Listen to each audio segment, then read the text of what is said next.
So நமக்கு 72 கொஸ்டின்ல என்ன கொடுத்துருக்காங்கன்னா விடை தொடர்பான கேள்விகள் கேட்டிருக்காங்க. ஸோ இந்த விடை தொடர்பான கேள்விகள் ஏற்கனவே பார்த்துருந்தோம். விடை, தொடை, பொருள்கோள் இது மூணுமே 8 வகைப்படும். அது விடையா இருந்தாலும் சரி, அது தொடையா இருந்தாலும் சரி, நமக்கு 8 வகை தான். ஸோ இந்த விடைகள் பொறுத்தவரையிலும் சுட்டு, மறை, நேர் இதெல்லாம் வெளிப்படையான விடைகள் சொல்லுவோம். வெளிப்படை விடைகள் என்று அழைக்கக்கூடியது எதுன்னா இந்த மூன்றும் தான். சுட்டு அப்படின்னா என்னன்னா, நம்ம ஒருத்தர்கிட்ட அட்ரஸ் கேட்குறோம், இந்த இடத்துக்கு எப்படி நம்ம போறது அப்படின்னு சொல்லி கேட்கும்போது நம்ம அவங்க ஒரு இண்டிகேஷன் கொடுப்பாங்க. ஸோ இந்த பக்கம் லெஃப்ட் போய் அந்த ரைட் எடுத்து போனோம் அப்படின்னா நாம என்ன சொல்றோம், ஒன்றை சுட்டி காட்டுறோம். அப்போ கடைத்தர் எங்க இருக்கிறது அப்படின்னு சொல்லி கேட்டா இங்குதான் உள்ளது, அங்குதான் உள்ளது நம்ம சுட்டி காட்டுறதா நம்ம சுட்டு விடை அப்படின்னு சொல்லி சொல்றோம். மறுத்து கூறுதல் அப்படிங்கிறது மறை விடைன்னா மறுத்து கூறுதல். அதாவது கடைக்கு போவாயா அப்படின்னு சொல்லி கேட்டோம் அப்படின்னா என்ன சொல்றாங்க அப்படின்னா, கடைக்கு நான்லாம் போக மாட்டேன், எனக்கெல்லாம் வேலை இருக்குது, என்னால் போக முடியாது அப்படின்னு சொன்னோம்னா அது மறுத்து கூறும் விடை, மறை விடை. நேர்விடை அப்படின்னா என்னன்னா, கடைக்கு போறையா அப்படின்னு சொல்லி கேட்டா கடைக்கு போறேன் போறேன். அப்ப எப்ப போவேன்னு சொல்லுவோம், நமக்கு ஏதாவது காரியம் ஆகணும், இல்லை கடைக்கு போனோம்னா நமக்கு ஏதாவது அமௌண்ட் கொடுப்பாங்க வாங்கி சாப்பிட்றதுக்கு, சின்ன குழந்தைகளை பண்ணிட்டு இருந்திருப்போம் இல்லையா. ஸோ அதுதான் ஏவல் விடை. அப்படின்னா இது செய்யறையா அப்படின்னு சொல்லி கேட்டா செய்யறேன் செய்யல அப்படின்னு சொல்லாம நீயே செய் என ஏவி கூறுவது ஏவல் விடை. வினாயெதிர் வினாதல் விடை அப்படின்னா என்ன அப்படின்னா, என் கூட ஊருக்கு வரையானா வராம இருப்பனா, நாளைக்கு படிக்க வரையா வராம இருப்பனா, சுற்றுலா போறையா நான் போகாம இருப்பனா, எக்ஸாம் எழுதுறையா நான் எழுதாம இருப்பனா.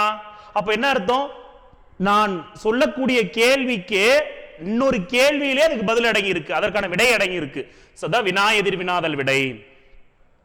உற்றது உரைத்தல் விடை அப்படின்னா ஏற்கனவே ஒன்று நடந்துருச்சு, அடுத்த வாரம் நீ அகாடமிக்கு படிக்க வரையா, யாரெல்லாம் டெஸ்ட்டுக்கு வரீங்கன்னு கேட்டா அடுத்த வாரம் எனக்கு தலைவலி வந்துடும், அடுத்த வாரம் எனக்கு உடம்பு சரியில்லாமல் போயிடும், அதனால நான் வரமாட்டேன் அப்படின்னு அடுத்த வாரம் நடக்கக்கூடியதை இன்னைக்கே சொன்னோம்னா அது உருவது கூறல்.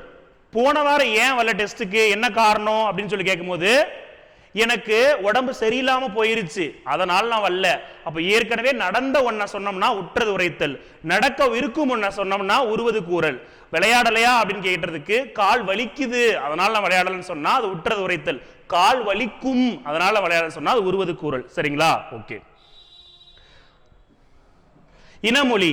ஸோ நம்ம கடைக்கெல்லாம் போனோம்னா கத்திரிக்காய் கொடுங்க பாட்டி அப்படின்னு சொன்னோம்னா கத்திரிக்காய் இல்லை சாமி, அதுக்குள்ள வெண்டைக்காய்க்கு வாங்கிட்டு போய் சூப்பரா இருக்கு, இப்போதான் தோட்டத்துல அறுத்துட்டு வந்தோம்பாங்க. ஓகேவா. கடைக்காரன்ட்டு போய் நாம ஒரு எண்ணெய் கேட்டோம்னா நல்லெண்ணெய் கொடுங்கன்னா கடலெண்ணெய் பாருங்க ஃப்ரெஷ்ஷா இருக்குது, செக்குலாட்டின எண்ணெய் அப்படிம்பாங்க. ஸோ கவிதையில தெரியுமான கட்டுரையில தெரியும்பாங்க. வீரத்தாய் என்ற நூலின் ஆசிரியர் யாருன்னு கேட்டோம்னா வீரத்தாய் எனக்கு தெரியல, ஆனா தமிழ்தாய் வாழ்த்து பாடினது வேணா தெரியும். பாரதியாருடைய நூல்கள் சொல்லுங்கன்னா பாரதியாருடைய நூல்கள்லாம் தெரியல, ஆனா பாரதாசன் நூல்கள் எனக்கு தெரியும். ஸோ நம்ம கேட்கறதுக்கு இனமான வேறொரு விடையை கூறினால் அது இனமொழி விடைன்னு சொல்றோம். சரிங்களா, ஓகே. ஸோ இதான் விடையை பொறுத்தவரையிலும். ஸோ அடுத்தது இங்க சுட்டு விடைக்கான ஆன்சர். சுட்டு விடை அப்படின்னா சுட்டி கூறும் விடையை சுட்டு விடைன்னு சொல்றோம். உற்றது உரைத்தல்னா ஏற்கனவே நேர்ந்தது, உருவது கூறல்னா விடையாக இன்னொரு விடையை, அதாவது இனிமேல் நேர்வது. வினாயெதிர் வினா வினாவிற்கு விடையாக இன்னொரு வினாவை கேட்பது. சோ ஆன்சர் பாருங்க 3 1 4 2. பிரதீப் நேற்று வருவித்தான். சோ நமக்கு தெரியும் வி பி இந்த விகுதிகளையும் செய் வை பண்ணு, சோ இந்த விகுதிகளையும் பெற்றக்கூடியது எது அப்படின்னு சொல்லி பார்த்தோம் அப்படின்னா அது பிறவினை. அது பிறவினை. தவறான அதை தேர்வு செய்க. படி அப்படிங்கிற வேர் சொல்லுடைய வினைமுற்று படித்தான். கேள் அப்படின்னா கேட்டவர். இதுக்கெல்லாம் வினை விளக்கம் சொல்லியாச்சு. வினையாளனையும் பெயர்னா என்ன, அந்த வினை வாயிலாக அந்த கருத்தாவை நாம் இண்டிகேட் பண்ணோம், அந்த வினையின் செயல்களை வைத்து அந்த கருத்தாவை நாம் சொன்னோம்னா அது வினையாளனையின் பெயர். சுடு அப்படிங்கிறதுனுடைய தொழிற்பெயர் சுடுதல். மயங்கிய அப்படிங்கிறது வேர் சொல் மயங்கு. அதற்கான விடை சி. அதாவது அடுத்தது போலி. போலினா என்னன்னா அந்த எழுத்தை நாம மாத்தினாலுமே அதனுடைய சொல்லுக்கான பொருள் மாறக்கூடாது. அதுதான் நம்ம வந்து போலி அப்படின்னு சொல்றோம். பந்தல் அப்படிங்கிறத பந்தர்னு போடுறோம். சோ அப்ப கடைசி எழுத்து, அப்ப கடைப்போலி. மைஞ்சு மஞ்சு அப்படிங்கிறத நாம மைஞ்சு அப்படின்னு சொல்றோம். அப்ப முதல் எழுத்து மாறி இருந்தாலுமே அதற்கான பொருள் மாறல. சோ அது முதல் போலி. அஞ்சு அப்படின்னா ஐந்து அஞ்சு.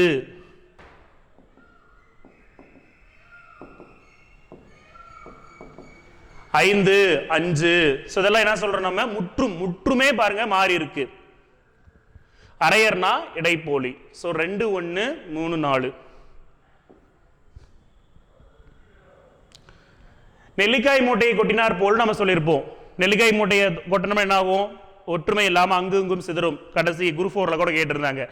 முத்துக்கள் சிதறியது போல் அப்படின்னா முத்துக்களும் என்ன ஆகும்? ஒற்றுமை இல்லாம அங்கங்கு சிதறும். இதுதான் ஒற்றுமை இன்மை. ஓகேங்களா? சரி. அவசர கொடுக்கைனா எண்ணி செயல்படாமைன்னு சொல்லுவோம். ஓகேங்களா? தடையின்றி மிகுதியாகனா மடை திறந்த வெள்ளம் போல் அப்படின்னு சொல்லக்கூடியது. பொருத்தமற்ற இணையது. அப்போ இலக்கிய வகைப்படி சொற்களை நாம் 4ஆக பிரிக்கிறோம். இலக்கிய வகைப்படி சொற்கள் எத்தனையாக பிரிக்கப்படுகிறது? 4ஆக பிரிக்கப்படுகிறது. இயற் சொல், திரிசொல், திசை சொல், வடச்சொல்னு இயல்பாக அனைவருக்கும் புரியும்படியாக இருந்துச்சுன்னா அது இயற் சொல். திரிசொல்னா படித்தவர்களுக்கு மட்டுமே புரியக்கூடியது.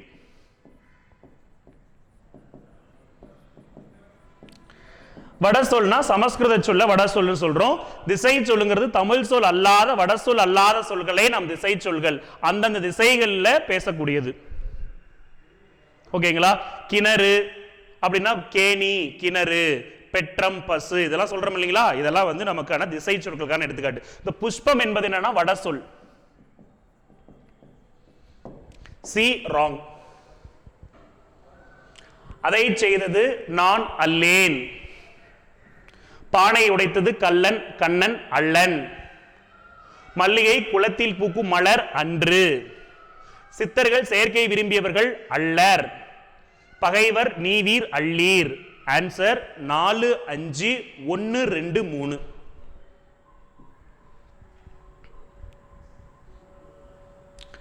கதம் அப்படின்னா என்ன பொருள்?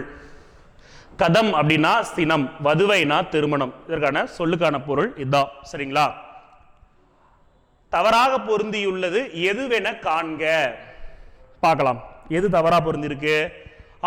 காட்டின் அழகுதான் என்னே உணர்ச்சி. பூனையின் காலில் அடிபட்டு விட்டது ஒரு செய்தியை சொல்றாங்க. கதிகாலையில் துயில் எழு விளைவு தொடர். ஓகேங்களா? காட்டில் புலி நடமாட்டம் உள்ளதா அப்படின்னு வினாவா கேட்கிறாங்க. வியப்பு கிடையாது. இதுதான் தவறு. பெயர் சொல்லுடைய இறுதியில் வந்து அதன் பொருளை வேறுபடுத்தி காட்டுவது வேற்றுமை தொகை. அவன் கூப்பிடு, அவனை கூப்பிடு. கல்லனை கட்டினார், கல்லணையை கட்டினார். ஓகேங்களா? ராமன் வந்தான், ராமனோடு வந்தான். சரிங்களா? இந்த மாதிரி நாம சொல்லக்கூடிய பெயர் சொல்லுடைய இறுதியில வந்து அவருடைய பொருளை வேறுபடுத்திச்சுன்னா வேற்றுமைன்னு சொல்றோம். அந்த வேறுபடுத்தி காட்டுவதற்கு காரணமானதே அந்த வேற்றுமை உருவுகள் தான். திரைக்கவி திலகம், மருதகாசி, வேங்கட மகாலிங்கம் அப்படின்னா பிச்சமூர்த்தி.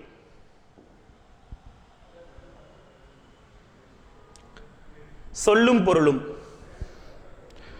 இதற்கான சொல்லும் பொருளும் பார்க்கலாம் பாருங்க.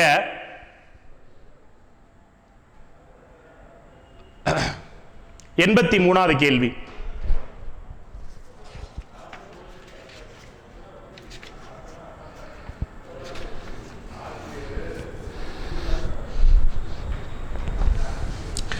இதற்கான விடை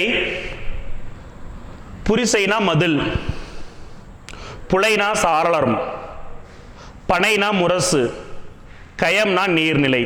இதற்கான விடை என்ன? டி.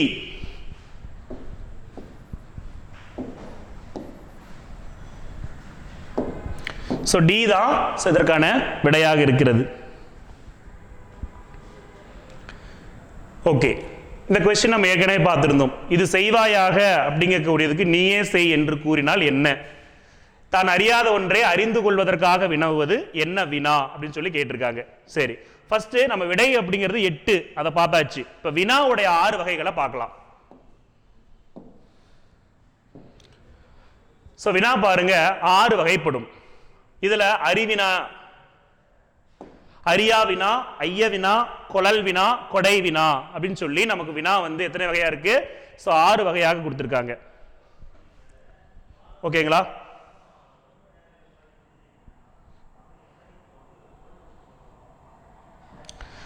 தான் விடை அறிந்திருந்தும் மற்றவர்களுக்கு தெரியுமா என்று கேட்பது. குறிப்பாக ஆசிரியர்களுக்கு விடை தெரியும், மாணவர்களை கேட்பது அறிவினா. அது என்ன வினா? அறிவினான்னு சொல்றோம். இது அறிவினா. தெரியாத ஒருத்தர் மற்றவர்களை தெரிந்து கொள்வதற்காக கேட்பது.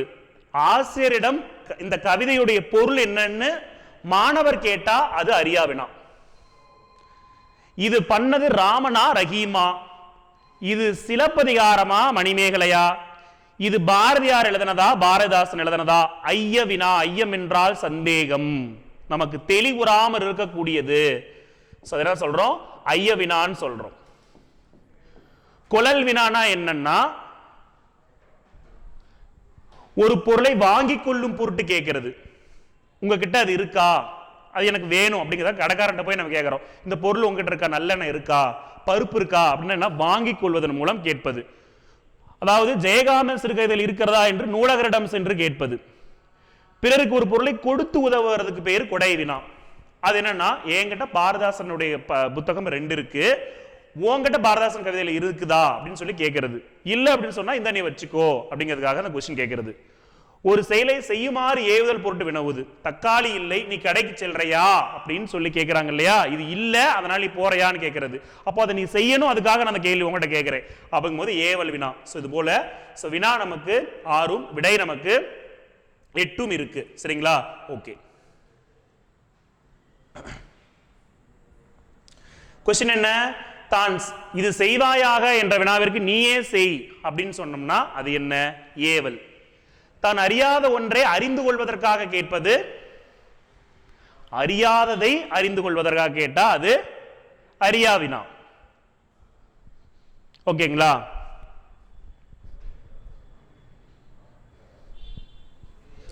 Answer C. பொருந்தாத சொல்லை கண்டறிக. திராவிட மொழிகள் நமக்கு 28 இருக்கு. தென் திராவிடம், வட திராவிடம், நடு திராவிடம்னு. குரூக், மால்தோ, பிராகுயி இதெல்லாம் வட திராவிடம். கோண்டா, கோலாமி இதெல்லாம் தென் திராவிடம். ஓகேங்களா? அப்புறம் கொரகா, இருளா இது போன்றதெல்லாம் நம்ம பார்த்துருப்போம். அதெல்லாம் தென் திராவிடத்தில் வரக்கூடியது. இந்த போடா அப்படிங்கிறது நமக்கு திராவிட மொழிகள்ல அடங்காத ஒன்று. சரிங்களா? ஓகே. மீதி 3 திராவிட மொழிகள் குடும்பத்தில் இருக்கு. 28 மொழிகள்ல இது 3 இருக்கு. ஒருமை பன்மை பிழையற்ற தொடர் இது. நான் வாங்கிய நூல் இது அன்று. ஏன்னா இங்க ஒருமை வந்திருக்கு. ஒருமை வந்துச்சுன்னா அன்றுன்னு முடியணும்.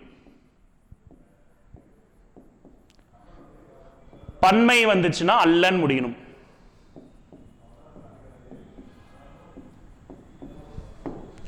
நூல் வந்திருக்கு அன்று, இது சரி. நூல் வந்திருக்கு அல்ல வந்திருக்கு, தப்பு. நூல்கள் வந்திருக்கு அல்ல, சரியா? வாங்கிய நூல்கள் இது அல்ல. நான் வாங்கிய நூல்கள் இவை அன்று. சரிங்களா? இதுல பிழையற்றது நான் வாங்கிய நூல் இது அன்று. ஏன்னா இங்க நூல்கள் வந்ததுனால இதுன்னு வரக்கூடாது, இவைன்னு வந்திருக்கணும். நான் வாங்கிய நூல்கள் இவை அல்லன்னு வந்திருக்கணும். இல்லைன்னா நான் வாங்கிய நூல்கள் இவை அல்ல இங்க வரணும். சரிங்களா? அப்ப ஏதோ ஒரு பிழை 3 சென்டென்ஸ்ல இருக்குது. இதுல மட்டும் சரியா இருக்கு. மட்பாண்டம், மண் கூட்டல் பாண்டம்.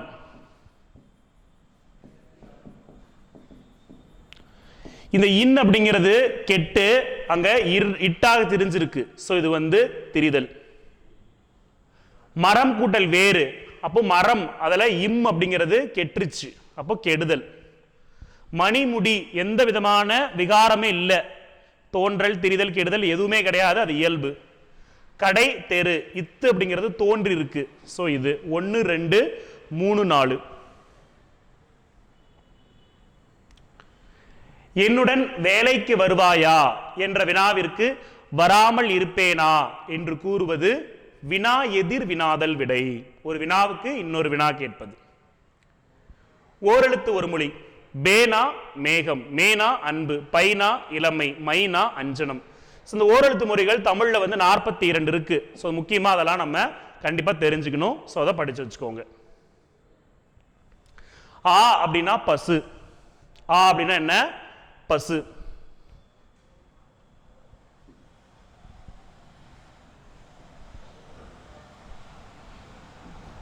ஆ என்றால் பசு. ஈ என்றால் கொடு. ஊ என்றால் இறைச்சி.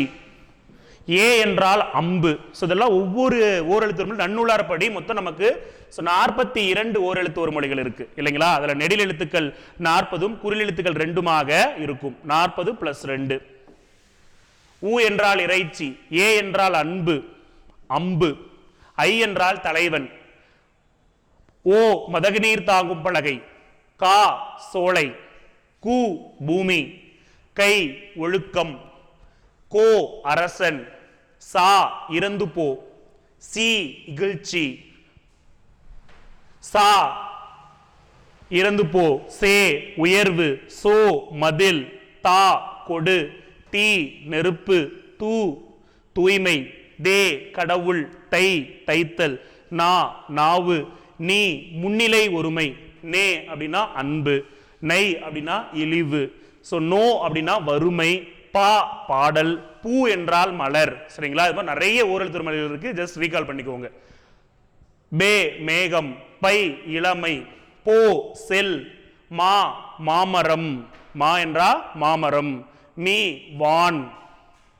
மூ மூப்பு. மே அன்பு. மை என்றால் அஞ்சனம். மோ என்றால் முகத்தல். மோ என்றால் என்ன? முகத்தல். யா என்றால் அகலம். வா அழைத்தல். We Malar. Why pull. வவ் cover. இது ஒரு 40 நெடில் எழுத்துக்கள். இந்த 2 குறிலு. இந்த நோ அப்படிங்கிறது நோய். தூ என்றால் உண்ணு. சரிங்களா? சோ இது குறிலு.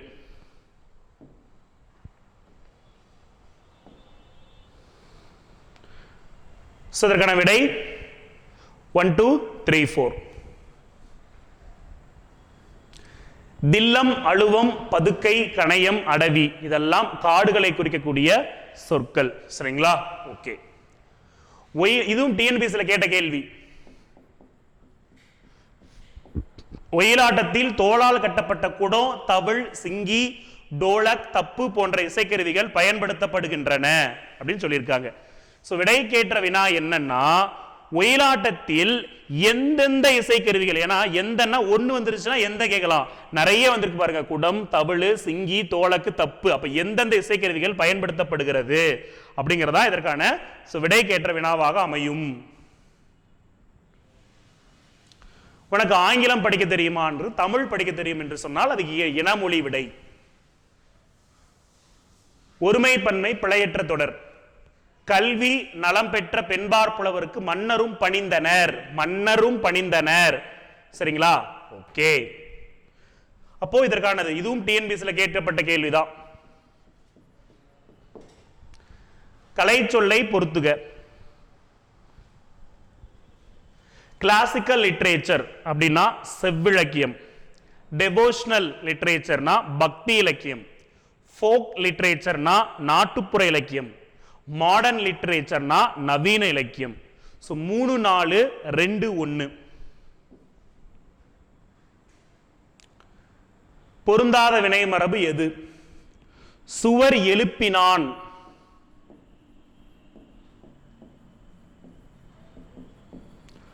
அம்பு எய்தான். ஆடை நெய்தான். பால் பருகினான். சரிங்களா? இது மட்டும் தவறா இருக்கு. பிறமொழி களப்பற்ற தொடர் எது? வணக்கம் என்று நெடுஞ்சான் கிடையாக விழுந்தவனை வாழ்த்தினேன். ஆசீர்வதித்தேன் என்பது தமிழ் சொல் கிடையாது, வாழ்த்தினேன் வரணும். சாஷ்டாங்கமாக என்றால் நெடுஞ்சான் கிடையாக. நமஸ்காரம் என்றால் வணக்கம். சரிங்களா? கூளையே நீ குடித்தாலும் குளித்த பிறகு குடியப்பா, ஏழையே நீ ஆனாலும் இரவில் நன்றாய் உறங்கப்பா. இதில் வந்திருக்கக்கூடிய இயைபு சொல் என்னன்னு கேட்டிருக்காங்க. கூழையே நீ குடித்தாலும் ஆனாலும் சோ இயைபு இது.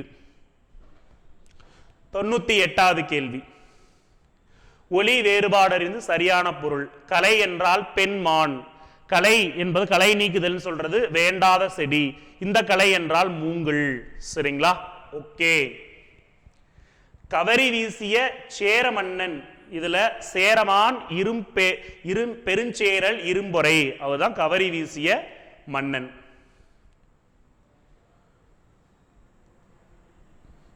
பொருத்தமற்ற இணையை கண்டறிக. புழுவும் பூச்சியும். என்பது மறைந்து வந்திருக்கு, அதனால உண்மை தொகை. நனி நன்று. நனி என்பது உரிச்சொற்றொடர். தொகாநிலை தொடர்கள் நமக்கு 9 வகையும் தொகை நிலை தொடருக்கு 6 வகையும் இருக்கும். சோ இதுல பொருந்தாதது என்னன்னு சொல்லி பார்த்தோம் அப்படின்னா சி. சரிங்களா? ஓகே. ஸோ இதுவரை பார்த்துருக்கக்கூடிய இந்த 100 கொஸ்டினுக்கான இந்த எக்ஸ்பிளனேஷன்ஸ் ரொம்ப டீட்டெயில்டாகவே கொடுத்துருந்தோம். ஸோ பேசிக் கூட தெரியாதவங்களுக்கு இது ரொம்பவே யூஸ்ஃபுல்லான வகையில் இருந்திருக்கும். சரிங்களா? ஸோ இதை பார்த்துட்டு நல்லா ஒரு டைம் 2 டைம் இந்த வீடியோ ப்ளே பண்ணி நல்லா இந்த மீனிங்ஃபுல்லான இந்த இலக்கணத்தை யூஸ் பண்ணிக்கோங்க. ஸோ நன்றி, வணக்கம்.